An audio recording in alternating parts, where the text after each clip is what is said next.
I després tenim dos tipus de distintius que són de caràcter públic, que els gestiona la Generalitat, que són les denominacions d'origen protegides i les identificacions geogràfiques protegides. Això també a vegades al consumidor ens passa que tenim molta informació i a vegades en tenim tanta que ja no sabem, no podem retenir tot, no? A l'hora d'anar a comprar. És important tenir present que no és el mateix. Una denominació d'origen el que ens està indicant és que tot el procés de producció i elaboració d'aquell producte ha estat fet en aquella zona.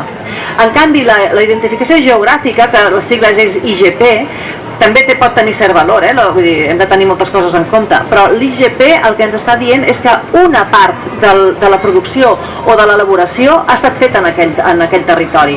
Per tant, podem estar comprant una cosa més cara pensant-nos que és de proximitat i potser només s'ha envasat o només s'ha, per posar un exemple, l'orxata, no? L'orxata pot tenir una identificació d'origen de València, però pot ser que la xufa vingui de l'Àfrica.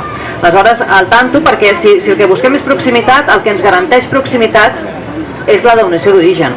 I també diria, la denominació d'origen ens dona proximitat, però mirem-ho, perquè potser per comprar aquell pollastre que té la denominació d'origen de no sé on, resulta que el del costat no té la denominació d'origen però s'opera més a prop. Vull dir que també utilitzem bé aquests distintius per realment identificar on hi ha la proximitat i on no.